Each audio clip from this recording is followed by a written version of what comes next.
పేదలకు సొంతింటి కలను సాకారం చేయడమే రాష్ట్ర ప్రభుత్వ లక్ష్యమని ఇంద్రేశ మున్సిపాలిటీ చైర్పర్సన్ ప్రమీళ అన్నారు. మున్సిపాలిటీ పరిధిలోని రామేశ్వర బండ వీకర్ సెక్షన్ కాలనీలో నిర్మించిన ఇందిరమ్మ ఇళ్లను ఆదివారం ఆమె ఘనంగా ప్రారంభించారు. ఈ సందర్భంగా లబ్ధిదారులకు శుభాకాంక్షలు తెలియజేస్తూ ప్రభుత్వం అందిస్తున్న సంక్షేమ పథకాలను సద్వినియోగం చేసుకోవాలని సూచించారు. ప్రారంభోత్సవంలో స్థానిక కౌన్సిలర్లు అంతిరెడ్డి, మన్నే లక్ష్మి, రమేష్ నాయక్, చేమల రమేష్ పాల్గొన్నారు. అనంతరం ఏర్పాటు చేసిన సమావేశంలో కౌన్సిలర్ అంతిరెడ్డి మాట్లాడుతూ రామేశ్వరం బండ పరిధిలో ఇప్పటికే 64 ఇందిరమ్మ ఇళ్లను ప్రారంభించినట్టు తెలిపారు.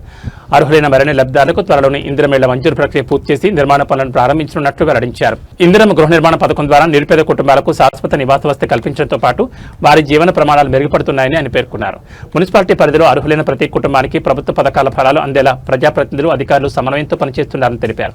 ఈ కార్యక్రమంలో హౌసింగ్ సొసైటీ అడ్మినిస్ట్రేషన్ అధికారి రేణుక, మున్సిపల్ అధికారులు, నాయకులు, దుర్గారెడ్డి, మాజీ సభ్యులు, స్థానిక ప్రజాప్రతినిధులు, కాలనీ వాసులు, లబ్ధిదారులు పెద్ద సంఖ్యలో పాల్గొన్నారు.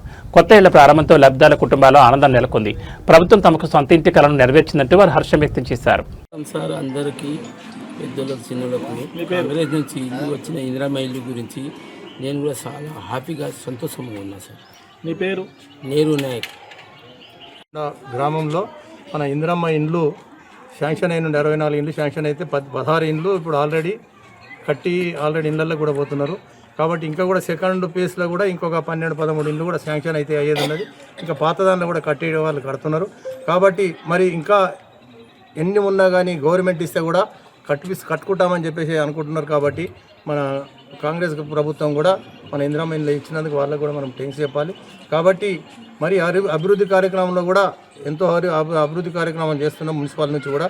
మనం ఎందుకంటే 6 గ్రామ పంచాయతీలు ఒక మున్సిపల్ చేశారు. కాబట్టి అన్ని గ్రామ పంచాయతీలు కూడా కలిసి కూడా ఒక మున్సిపల్ అయింది. కాబట్టి అన్ని గ్రామ పంచాయతీలను కూడా డెవలప్మెంట్ చేయాలని చెప్పేసి కూడా మన ఎమ్మెల్యే గారిని మా వెనక అండదండలతో ఉన్నాడు. కాబట్టి ఆయన తోటి మేము ఎంతో డెవలప్మెంట్ చేసుకోవాలి కొద్దిగా.